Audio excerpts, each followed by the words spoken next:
In this video, we'll be looking at Chapter 11, Section D on theoretical probability. Let's consider again the example of tossing two coins. We can use a 2D grid to visualize the sample space of this experiment.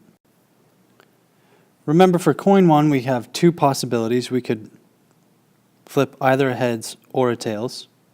And likewise, for coin 2, we could flip either a heads or a tails. And completing the 2D grid, we see that there are 4 possible outcomes.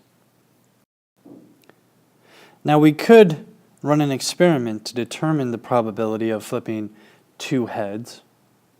And we could, if we did it over and over and over enough, we might approach the theoretical probability. But a quick visualization tells us that we should get heads and heads 1 out of every 4 times that we flip the 2 coins. And this is based on mathematical theory, not experimentation. So we can write an equation for the theoretical probability of an event, and it is this. The probability of an event occurring is equal to the number of ways that that event could happen divided by the total number of possible outcomes. So in this case, if we're considering the probability of 2 heads, we see that it can occur 1 way out of 4. So the probability would be 0.25.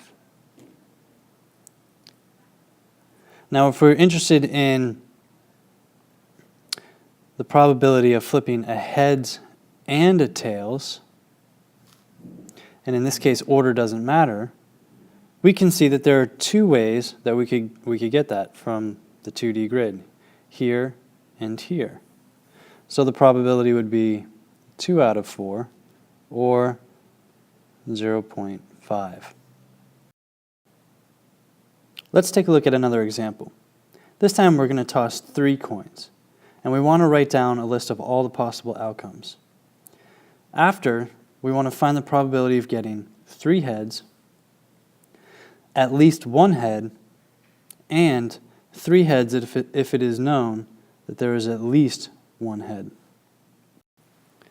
So first we need to write down the sample space in the form of a list, and it's helpful to be organized in the manner in which we do that. The easiest case to think of is heads, heads, heads. Then we have a series where we have 2 heads and 1 tails, and we want to write down all the different possible ways that we can come up with 2 heads and 1 tail. Likewise, we want to think about all the possibilities of flipping 2 tails and 1 heads.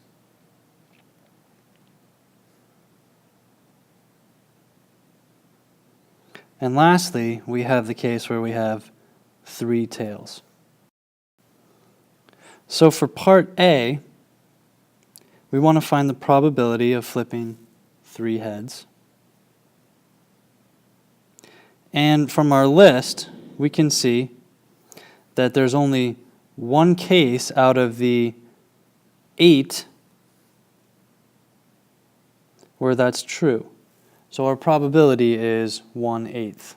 And it's okay to leave it as a fraction if when you divide, you're going to get a repeating or never-ending decimal. For part B, we want to find the probability of at least 1 head.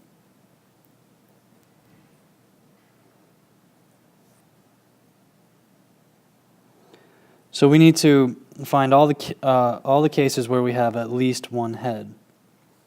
And we can see that all of the possible outcomes meet that condition except the last one, which is 3 tails. So in this case, the probability will be 7 out of 8. And for the last problem, we want to find the probability that we will get 3 heads, knowing at least that there is at least 1 head already.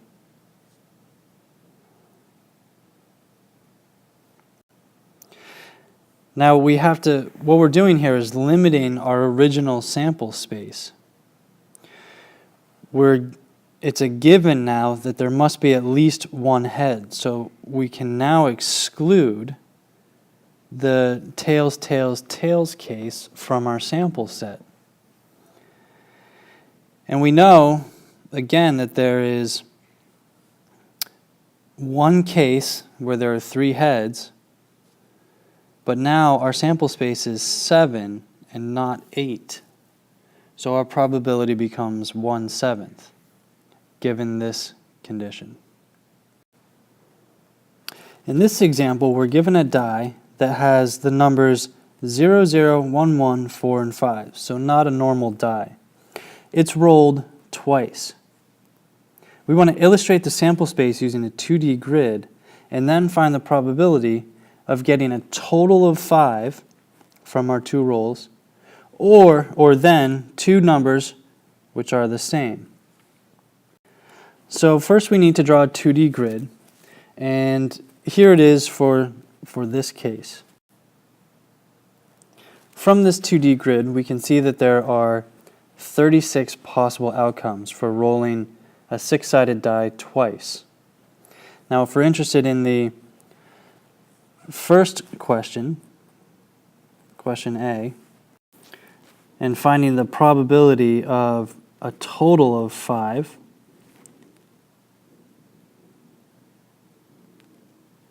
we can circle all of the outcomes on the 2D grid that would give us that case. So for example, if I rolled a 0 and a 5, I would get a total of 5. So I'm going to circle that dot. I have another 0 and 5 combination here. I have a 4 and 1 combination here and here. I have a 4 and 1 combination here and here. And I have a 5 and 0 combination here and here. So by inspecting the 2D grid, I see that there are 8 possibilities of getting a total of 5 out of 36 possible combinations. And this simplifies to a probability of 2/9. And again, it's okay to leave it as a fraction to get the exact number, which is equal to 0.2 repeating. For part B,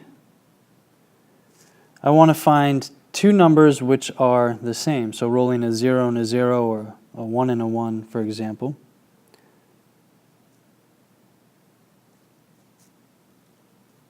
And we can follow this similar process. We're going to circle all of the cases where that's true. And by inspection, I can see that these 4 rolls would get me a 0 and a 0. These 4 rolls would get me a 1 and a 1. This roll would get me a 4 and a 4, and this roll would get me a 5 and a 5. So counting those up, I see that there are 10 outcomes that would give me the event that I'm interested in out of 36 possible outcomes. And that simplifies to 5/18, which is approximately 0.28.